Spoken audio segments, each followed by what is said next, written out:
Good morning guys. देखिए morning के 5:30 बजे हुए हैं और मेरा बेड बिस्तर सब सही हो गया है और झाड़ू भी लग गई है। आधे घर में झाड़ू लग गई है, आधे में लगा रही हूँ। तो आज पूजा रखी हुई है मैंने, इस वजह से मैं जल्दी उठकर सारा काम कर लूँगी, जल्दी जल्दी सारा काम कर लूँगी। मैं तो ये सोच कर चल रही हूँ कि 8 बजे तक पूजा स्टार्ट हो जाएगी, क्योंकि एक तो गर्मी का टाइम है, फिर प्यास लगने लगती है, भूख प्यास लगने लगती है फिर, और सभी लोगों को घर में पूजा में बैठना है। और आज वोटिंग का डे भी है तो वहाँ भी जाना सभी को ज़रूरी है। तो मैं सोच रही थी 8 बजे से पूजा स्टार्ट हो जाएगी और 12-1 बजे तक ख़त्म हो जाएगी, तो बाकी सब काम भी हो जाएंगे और सभी लोग रहेंगे। आज दोनों देवरानियाँ भी रहेंगी और पूरा परिवार हमारा इकट्ठा रहेगा, तो काफ़ी काम बढ़ने वाला है। तो आगे वीडियो में बने रहिएगा, साथ ही साथ दिखाऊंगी कि हमारे यहाँ पूजा कैसे होती है।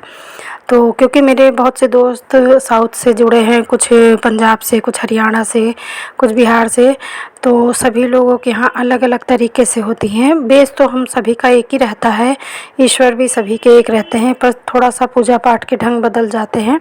तो बहुत ज़्यादा एकदम क्लियर तो वीडियो शूट नहीं किया है, क्योंकि मोबाइल बच्चों के हाथ में था।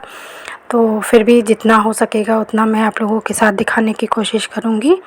और यहाँ देखिए, उधर से तो मैं झाड़ू लगा लाई थी और इधर का आधा पोर्शन जो था वो भी साफ़ कर दिया है। अब नहा धो के सबसे पहले मैं प्रसाद बनाऊँगी। तो फ़िलहाल तो थोड़ा सा पोछा भी लगाना है, तो पोछा ओछा लगा के और उसके बाद फिर नहाऊँगी। नहाने के बाद फिर किचन में जाऊँगी, प्रसाद वगैरह बनाना है।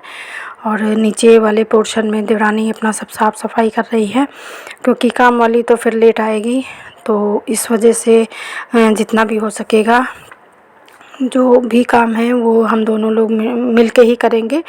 और यहाँ पर देखिए, मैं नहा धोकर किचन में आ चुकी हूँ। तो यहाँ पर मैंने कढ़ाई में आटा डाल दिया है और जा रही हूँ पंजीरी बनाने के लिए। तो इसमें 3-4 चम्मच घी भी डाल दूँगी मैं। तो यहाँ पर मैं पंजीरी को बनाऊँगी। तो पंजीरी तो मैं कई बार बना चुकी हूँ, पर ये इस बार फर्स्ट टाइम था जो मैंने किसी से बिना पूछे, बिल्कुल मतलब खुद से ही मैंने पूरा प्रसाद और पूजा की तैयारी की थी। क्योंकि करती तो हमेशा मैं ही थी, पर हर चीज़ में मैं मम्मी की सलाह के बिना कुछ भी नहीं करती थी। तो जैसे पंजीरी मैं ही बनाती थी, फिर चीनी जब इसमें मिलानी होती थी तो मैं मम्मी से बिना दिखाए बिना पूछे नहीं करती थी। तो ये मेरा पहला टाइम होगा जो मैं अकेले अपने आप सब कुछ कर रही हूँ। वैसे मैं देवरानियों को भी मतलब पूछ लेती हूँ, उनसे भी पूछ लेती हूँ, बट वो नीचे बिज़ी है और दूसरी वाली है अपने यहाँ से तैयार होके आएगी, तो इस वजह से टाइम लग जाएगा। अगर वो टाइम पे आ गई तो पूछ भी लूँगी। वैसे मेरी पूरी वो है कि उन लोगों के सबके आने से पहले मैं पूरा प्रसाद वगैरह बना दूँ, किचन खाली कर दूँ, क्योंकि यहीं पर आंगन में ही पूजा होगी। तो इस वजह से देखिए, सब काम अगर पहले से हो जाता है ना तो टेंशन नहीं रहती है। और आलू उबाल के रख लिए हैं मैंने, बाद में सब्ज़ी पूड़ी बना लूँगी मैं, क्योंकि जो कोई बाहर से आएगा उसको भी खाना खिलाना होगा, और पंडित जी अगर खाएंगे तो उनको भी खिलाना होगा। और नीचे वाला किचन में खाना बन रहा है, अब वो किसका किसका बना रही हैं फ़िलहाल तो अभी मुझे नहीं मालूम है। तो यहाँ पर देखिए, हम कोई भी काम होता है घर में तो हम सब देवरानी जेठानी मिलके आपस में एक दूसरे का करवा लेते हैं और कर लेते हैं। यहाँ पर हम दोनों का एक ही उद्देश्य है कि कितनी जल्दी हम सारा काम फिनिश कर दें। और देखिए, पंजीरी कलहारने के बाद आंगन में मैंने पूरा बिछा दिया है जहाँ पर पूजा होनी है, और जितना भी सारा सामान है पूजा वाला वो सब एक जगह इकट्ठा कर दिया है। और सारी सामान की व्यवस्था कर लें, क्योंकि कोई भी पूजा पाठ होता है तो सबसे बड़ी बात होती है कि खुद को तैयार होना है, और उससे भी बड़ी बात होती है कि छोटी छोटी चीज़ें होती हैं कि अब ये लाओ वो लाओ, ऐसा करो वैसा करो, तो उसमें हमारे पैर बहुत दर्द होने लगते हैं, मतलब बिल्कुल भागम भाग हो जाती है। तो जितना सामान मुझे याद था सब मैंने आंगन में रख दिया था, और उसके बाद मैं रेडी होने लगी। और पंडित जी और हस्बैंड जी अब आंगन में आ गए हैं, और वो लोग जब तक पूजा की तैयारी कर रहे हैं, चीज़ सामान मैं बताती जा रही हूँ, तब तक मैं रेडी हो रही हूँ। और इसके बाद फिर कथा का शुभारंभ होगा। तो उससे पहले मेरे याद आया कि अरे मैंने रंग नहीं लगाया है, तो फिर मैं जल्दी जल्दी रंग लगाने लगी। बाद में देवरानी आ गई थी कि लाओ रंग लगा दे, फिर मैं बोली नहीं, मैंने हाथ भर लिया है तो अब मैं कलर लगा लूँगी, तुम दोनों लोग बाद में लगा लो। क्योंकि अब मैं जब पूजा में बैठ जाऊंगी फिर कोई आता जाता रहे कोई दिक्कत नहीं होती है। पूजा स्टार्ट होनी जल्दी ज़्यादा ज़रूरी होती है, क्योंकि एक तो गर्मी का टाइम है, और दूसरे की मेरे आंगन में धूप आने लगती है। वैसे मैंने जाल वाल ढक दिया है, पर उसके बावजूद भी थोड़ी सी किनारे से तो आ ही जाती है जाल ऊपर से। वैसे तो ढका हुआ है, पर साइड से जो जगह होती है वहाँ से आ जाती है धूप। तो इस वजह से मेरा मन था कि कितनी जल्दी पूजा हो जाए उतना ही अच्छा हो जाता है। तो यहाँ पर हस्बैंड जी देखिए पूरी तैयारी करवा रहे हैं, और यहाँ बड़ी देवरानी हमारे पीछे बैठकर गांठ जोड़ रही हैं। पूजा में जब हस्बैंड वाइफ बैठते हैं तो कोई किसी एक से मतलब परिवार के सदस्य से गांठ जुड़वाई जाती है। मतलब एक कपड़े से लेकर पल्लू में बांधकर और हस्बैंड के साथ मतलब अटैच कर दी जाती है, चाहे जेब में डाल ले चाहे अपने हाथ में पकड़ लें। तो यहाँ पर देखिए कथा का जो पहले संकल्प करवाते हैं वो कर रहे हैं, और यहाँ देखिए दोनों देवरानी बैठी हैं और मोहल्ले की एक दो लोग आ गई हैं, और फिलहाल अभी तैयारियाँ स्टार्ट हो रही हैं। जैसे जैसे पंडित जी बताते जा रहे हैं वैसे हम लोग करते जा रहे हैं। किसी भी पूजा पाठ को करने के लिए सबसे पहले तो सबसे बड़ी चीज़ है कि हमारे पास श्रद्धा की ज़रूरत होती है। अगर हमारी श्रद्धा है तभी हम पूजा पाठ करवाएंगे, और उससे भी बड़ी बात होती है कि हम कितने मन से कर रहे हैं। जितने भी पूजा तो उतनी ज़्यादा लंबी नहीं चलती है, पर जितनी जो इसमें कथाएँ होती हैं, जो अध्याय होते हैं, उनको हम कितने मन से सुन रहे हैं ये बहुत ज़रूरी होता है, और उनको हम कितने अपने जीवन में उसको कितना उतार रहे हैं ये भी बहुत ज़रूरी होता है। और ये जो कथाएं बनी हैं, ये जो कहावतें हैं, जैसे कि हम जैसे सत्यनारायण की पूजा ही करवाते हैं उसमें बहुत सी कथाएं ऐसी हैं, जैसे लीलावती की कथा है, या एक जो राजा की कथा है जो चरवाहों द्वारा कराई गई पूजा का प्रसाद खाने से जो राजा मना कर देते हैं। तो इन सब की जो भी कहानियाँ हैं ये हमें बहुत ज्ञान देती हैं। अगर इनके गूढ़ को समझा जाए, इनके अंदर के जो मोटिव होते हैं वो उनको समझा जाए, तो ये कहानियाँ हम लोगों को सच्चे मार्ग पर लाने के लिए अपने जीवन में अच्छे कर्म करने के लिए ही प्रेरित करती हैं। और जैसे लीलावती कलावती की कहानी है तो उसमें तो साफ दिखाया गया है कि पहले तो आप मान्यता ना माने, कोई भी मानता ना माने, और अगर आपको मानता माननी पड़ेगी, अगर आपने मानता मान ली है तो फिर आप उसे पूरा करने की हर संभव कोशिश कीजिए। ये है पंचामृत। पंचामृत मतलब गाय का घी, दूध, दही, चीनी, शहद, 5 चीजों से निर्मित जो पदार्थ तैयार होता है पंचामृत कहलाता है। और चरणामृत क्या है कि ये वाला जो पहले का जल उनके भगवान के स्नान कराया हुआ रखा है, इसको जब पंचामृत में मिला देते हैं, क्योंकि चरणों का धुला हुआ जल होता है, तो वही पंचामृत क्या बन जाता है, चरणामृत। लीजिए दोनों चीज उसी में मिला दीजिए। ये भी लो, पंचामृत को उसमें मिला दो और पनीरी को उसमें पनीरी में मिला दो बेटा, और फिर 2 जगह 2 और किसी डिब्बे में रख लेते हैं। रखने के बाद जब हम उसको खोल के देखते हैं तो वो ऐसे ही शालिग्राम बना हुआ, वही जीव जो है वो शालिग्राम बना हुआ मिलता है। असली शालिग्राम जी वो है, लेकिन उनको लाने की सबसे बड़ी समस्या एक ये है कि फिर उनका नित्य प्रति पूजन होना चाहिए।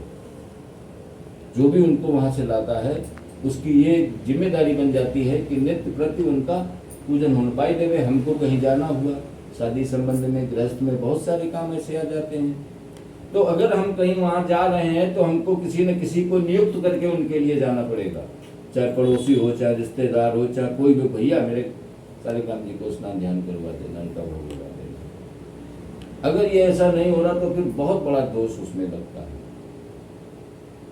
असली शालिग्राम जी वही है। तो बोली शालिग्राम भगवान की जय।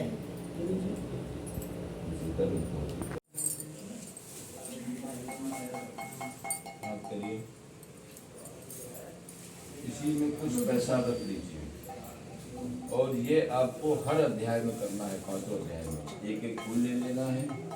जैसे ही अध्याय पूर्ण होगा है तो ये पूरी सामग्री भगवान को अर्पित कर देंगे।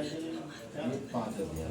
और अब कथा का शुभारंभ हो रहा है, मतलब जो इसमें अध्याय होते हैं, तो ये सारे अध्याय पंडित जी ने हम लोगों को सबको सुना दिए हैं। 5 अध्याय थे, 5 सुना दिए हैं।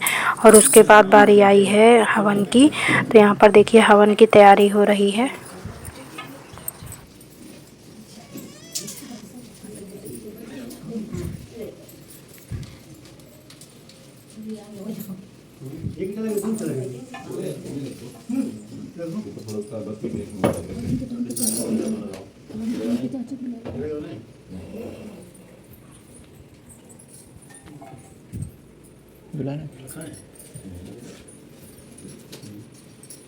ऐसे नहीं रखना हो गया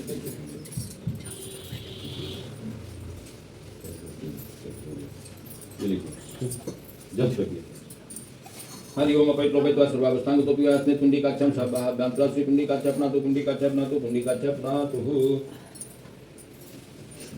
ये जिससे लगाइए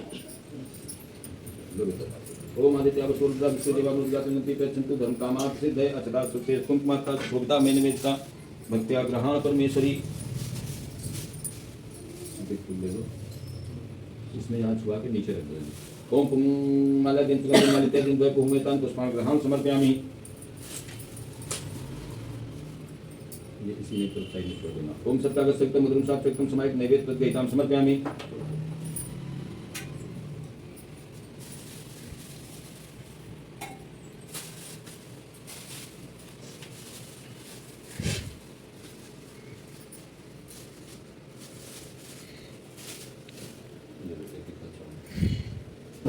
ओम इदं फलं या देवस्ताप्तं पुरस्तेन शुक्लं वर्तं भजव्यां फलं समर्पयामि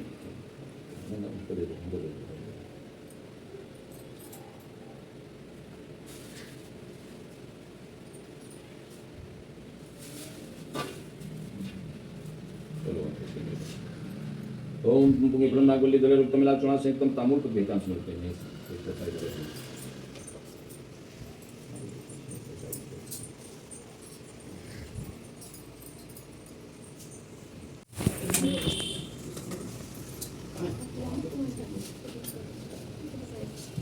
बंद करिए यहाँ से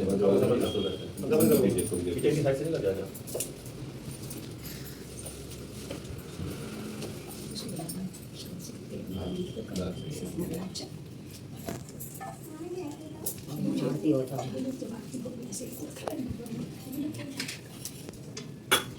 देखिए ये आप ले लीजिए ये उंगली अलग रखेंगे ठीक है ऐसे करके ऐसे आहुति नहीं देंगे ऐसे करके ये साकल ले लिया और ऐसे करके आहुति देंगे बेटा देखो यहाँ घी का डिब्बा रखा है बाएं हाथ से थाली पकड़ो और दाहिने हाथ से भगवान को आरती दो ये फूल पकड़ लो हाथ में फूल ले लो ये फूल पड़ा है ना ये वाला तो इसे भगवान को आरती दो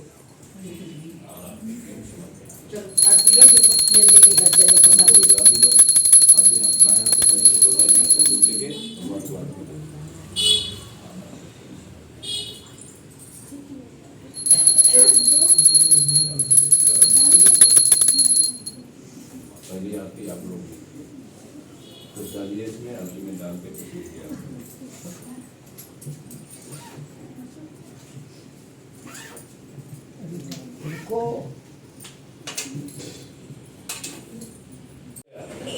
हो सकता है पत्नी के ही मुंह में लगाए क्लोरोफार्म पूरे ही उनको गायब कर दे। तो फिर ये पंडित जी क्यों कहते हो जिसकी जितनी लिखी है उतनी ही करनी चाहिए? ये भी आप ही लोग बोलते हो ना। तो हमारी बात सुनो क्या पता उसको लगवाई तक लिखी हो। सुनो ईश्वर ने तो जिंदगी बहुत दिन की लिखी हम यहाँ से जाके बाहर कूद पड़े जाके तो ये ईश्वर ने थोड़ा करी।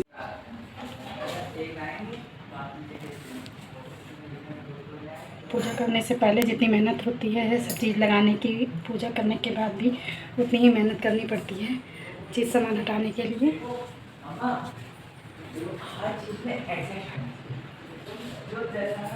और देखिए पूजा संपन्न हो गई है और सभी लोग प्रसाद लेकर चले गए हैं और जो रास्ते में जो कपड़े बिछाए हुए थे सबके बैठने के लिए दरी वगैरह वो भी हस्बैंड जी ने उठाकर किनारे रख दी है। तो जितना 2 दिन 3 दिन से मैं तैयारी कर रही थी तो उतना तो नहीं, पर यह है कि पूजा के बाद फिर 2-3 दिन में पूरा घर सेट हो पाता है जहां हम जगह बनाते हैं या जो चीज़ सामान हम उठाते हैं। तो अब यहाँ देखिए आंगन तो खाली हो गया है पर अभी प्रसाद ये सब रखा हुआ है, इसको सब शाम तक उठाना है और इसके बाद जो विसर्जन लायक चीज़ें हैं वो सब विसर्जन करनी है और उसके जितना जो दान वाली चीज़ें हैं तो ये सब दान करना है। और अब आइए दिखाती हूँ कि बच्चे क्या कर रहे हैं। तो पहले तो मैं आ गई हूँ किचन में, तो यहाँ पर जो मैंने मॉर्निंग में सुबह आलू उबाले थे तो जा रही हूँ अब सब्ज़ी बनाने के लिए। तब तक नीचे से देवरानी की आवाज़ आई कि खाना हमने बना लिया है सभी लोगों का, सभी लोग नीचे आके खा लो। तो छोले और पूड़ी सब्ज़ी नीचे बनी थी, तो इसी वजह से अब मेरे आलू ख़राब हो जाते। बेटा बोला मुझे आलू की सूखी सब्ज़ी चाहिए, तो मैंने सिर्फ आलू की सब्ज़ी बना दी है। और इसके बाद हस्बैंड जी को सब चीज़ें रखने उठाने की लगी थी और करीब 1:30-2 बज गया था दोपहर का। तो धूप भी आंगन में आ गई थी और गर्मी भी बहुत ज़्यादा थी आज तो। और इसकी वजह से मेरे मतलब अब बहुत ज़्यादा चिड़चिड़ाहट लग रही थी। एक इरिटेशन होने लगता है ना जब काम ज़्यादा हो और सुबह से हम खाली पेट हैं, उसके बाद जैसे बाल वाल धो तो सब मतलब सर दर्द होने लगता है। और गर्मी अगर बहुत ज़्यादा है, काम ज़्यादा है और फिर आराम को नहीं मिलता है, तो बहुत जब चारों तरफ से दिक्कतें आती हैं तो बहुत चिड़चिड़ाहट लगती है। तो अब यहाँ पर मैं आलू मैंने छील लिए थे, इस वजह से बेटा बोला कि सूखी सब्ज़ी बना दो, तो उसी के साथ सब चीज़ चल जाएगी। क्योंकि नीचे छोले बने थे और उसे छोले मतलब मसाले वाली चीज़ें बहुत कम पसंद है, तो मैंने फिर 4-5 आलू छील के सूखी सब्ज़ी बना दी बिना लहसुन प्याज के। इस वजह से कि इसीलिए सब लोग इसी साथ सब खा लेंगे, छोले वोले के साथ सबके साथ चल जाएगा। यहाँ देखिए दोनों बच्चे खाना खा रहे हैं, मेरा बेटा और देवरानी का बेटा। नज़र लगा